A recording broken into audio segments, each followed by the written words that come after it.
السلام علیکم ورحمۃ اللہ۔ حاضر جمعہ، آج کے خطبہ میں میرا موضوع ہے رشوت اور اسلام۔ رشوت ایک ایسا ناسور ہے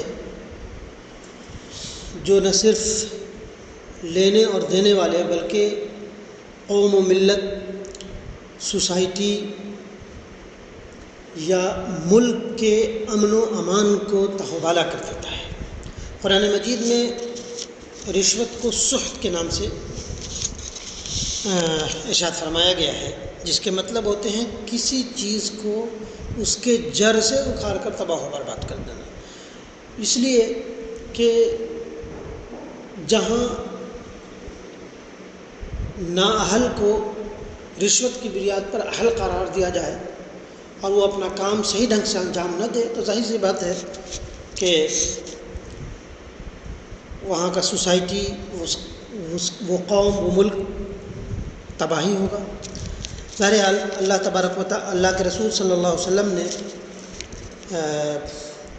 کی حدیث ہے، لعن رسول اللہ صلی اللہ علیہ وسلم الرأشی والمرتشی، سنن ابی داؤد، سنن ابن ماجہ اور ترمذی، کہ نبی کریم صلی اللہ علیہ وسلم نے رشوت لینے والے اور رشوت دینے والے سبوں پہ لعنت بھیجی ہے۔ انسان کی طبیعت بنیاد آزمائش کچھ ایسی بنائی گئی ہے کہ وہ مادیت کا دیوانہ ہے، دیوانہ بن جاتا ہے۔ دنیا کے زیادہ سے زیادہ حصول کا جذبہ اس کے دل میں ہر وقت کار فرما رہتا ہے۔ انسان کی اس کمزوری کا ذکر قرآن مجید میں متعدد جگہ وارد ہوئی ہے، جیسا کہ ارشاد باری تعالیٰ ہے وَإِنَّهُ لِحُبِّ الْخَيْرِ لَشَدِيدٌ، سورہ عادیات آیت نمبر 8۔ وہ مال کی محبت میں بری طرح مبتلا ہے۔ دوسری جگہ وَتَأْكُلُونَ التُّرَاثَ أَكْلًا لَمًّا وَتُحِبُّونَ الْمَالَ حُبًّا جَمًّا، سورہ حجر آیت نمبر 19 اور 20۔ اور تم میراث کا سارا مال سمیٹ کر کھا جاتے ہو اور مال کو جو جی بھر کر عزیز رکھتے ہو۔ پھر تیسری جگہ فرمایا أَلْهَاكُمُ التَّكَاثُرُ حَتَّى زُرْتُمُ الْمَقَابِرَ، کہ کثرت اور مزید کی ہوس نے تمہیں غافل کر رکھا ہے یہاں تک کہ تم قبرستان جا پہنچے۔ یہی وجہ ہے کہ انسان حلال پر صبر نہ کرتے ہوئے مزید کے حصول کے لیے ناجائز اور حرام طریقے اختیار کرتا ہے۔ اللہ تبارک و تعالیٰ نے سورہ ہود میں فرمایا بقیۃ اللہ خیر لکم ان کنتم مؤمنین، تمہارے لیے اللہ تعالیٰ کی دی ہوئی نعمت ہی بہتر ہے اور وہی بچت بہتر ہے اگر تم مومن ہو۔ حاضرین، حلال و پاک پر صبر نہ کر کے انسان جن حرام و ناجائز وسائل کا استعمال کرتا ہے ان میں سے ایک رشوت کا لین دین ہے۔ سحت کی تعریف جیسا کہ بتایا گیا کہ رشوت کی تعریف کہ سحت جیسے بتایا گیا کہ کسی چیز کو اس کے جڑ سے اکھاڑ کر تباہ کر دینا۔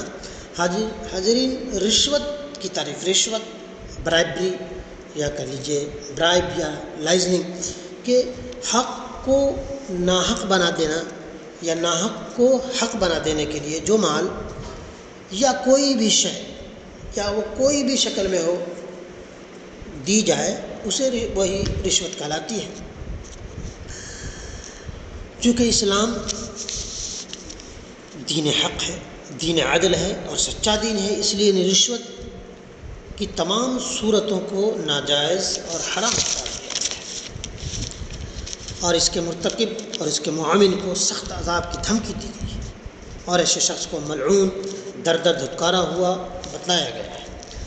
قرآن مجید سورہ بقرہ آیت نمبر 188 میں فرمایا گیا وَلَا تَأْكُلُوا أَمْوَالَكُمْ بَيْنَكُمْ بِالْبَاطِلِ وَتُدْلُوا بِهَا إِلَى الْحُكَّامِ لِتَأْكُلُوا فَرِيقًا مِّنْ أَمْوَالِ النَّاسِ بِالْإِثْمِ وَأَنْتُمْ تَعْلَمُونَ، اور ایک دوسرے کا مال ناحق نہ کھایا کرو اور نہ حاکموں کو رشوت پہنچا کر کسی کا کچھ مال ظلم و ستم سے اپنا لیا کرو حالانکہ تم جانتے ہو۔ حدیث میں ہے، ابن عمر روایت کرتے ہیں کہ نبی کریم صلی اللہ علیہ وسلم نے فرمایا الرأشی والمرتشی کلاہما فی النار، کہ رشوت لینے والا، رشوت دینے والا دونوں جہنمی ہیں۔ رشوت لینے والا، رشوت دینے والے کے بیچ میں دلالی کرنے والا یا لائزننگ یا برائبری کرنے والا بھی یہ سب کے سب لعنت میں برابر ہے، لعنتی برابر ہے۔ رشوت کا لین دین کرنے والے کو نبی رحمت صلی اللہ علیہ وسلم کی زبان میں ملعون قرار دیا گیا ہے، اور رسول کی طرف سے لعنت کا معنی یہ ہے کہ اس سے انتہائی ناراضگی و بیزاری کا اعلان۔ اللہ رحمان الرحیم نے اس شخص کو اپنی وسیع رحمت سے محروم کر دینے کا فیصلہ فرما رہا ہے۔ رشوت سود ہی کے زمرے میں آتا ہے۔ ابن سیوطی بتاتے ہیں کہ رشوت اور سود دونوں کا گناہ بلکہ برابر ہے، اور فرمایا کہ فاحشہ عورت کے کمائی کے جسم کی کمائی وہ رشوت کے برابر ہے۔ اور سود کے تعلق سے نبی کریم صلی اللہ علیہ وسلم نے فرمایا کہ سود کے 70 زمرے ہیں، اس کا سب سے نچلا زمرہ یہ ہے کہ کوئی انسان اپنی ماں سے زنا کرے۔ حاضرین، رشوت ایک بھیانک جرم ہے جسے ہم سب کو چوکنا رہنا چاہیے۔ رشوت اپنا حق یا اہل ہے تب دیا تو جا سکتا ہے بمجبوری، جس پہ شاید اللہ پکڑ نہ کرے، لیکن لینے والا بہرحال مجرم ہے اور لعنتی ہے، اور اس کا کھانا حرام ہے۔ نبی کریم صلی اللہ علیہ وسلم نے فرمایا جو شخص حرام کا ایک لقمہ کھائے گا اس کے 40 راتوں کی عبادت قبول نہیں ہوگی۔ پھر دوسرے میں فرمایا کہ 40 دن کی کوئی بھی نیک عمل قبول نہیں کیا جائے گا۔ حاضرین، رشوت کے تعلق سے ہم اور آپ یا ہمارا سماج بیدار نہیں ہے۔ بظاہر بہت ہی نفیس انسان، بڑی لمبی گاڑیوں میں، لیکن اس کی پوری زندگی اسی پہ منحصر ہوتا ہے کہ وہ دلالی کے پیسے سے اپنی روزی روٹی، اپنے بال بچوں کی وہ کرتا ہے۔ بہرحال انہیں ان سے توبہ کرنا چاہیے، ان سے بچنا چاہیے۔ حاضرین، رشوت ایک بھیانک جرم ہے جس کا تصور نبی، صحابہ، تابعین اور تبع تابعین سے تو بالکل ہی نہیں کیا جا سکتا، نہ اس زمانے میں کیا گیا، بلکہ اس کے بعد بھی جو لوگ اللہ سے ڈرنے والے ہیں، یوم آخرت پر یقین رکھنے والے ہیں، وہ اس چیز کو جیسا کہ بتایا گیا کہ وہ سود اور فاحشہ عورت کی کمائی سے کے برابر ہے، تو اس سے بچتا ہی ہے۔ لیکن ایک بہت عظیم ترین واقعہ ہے، ایک بہت ہی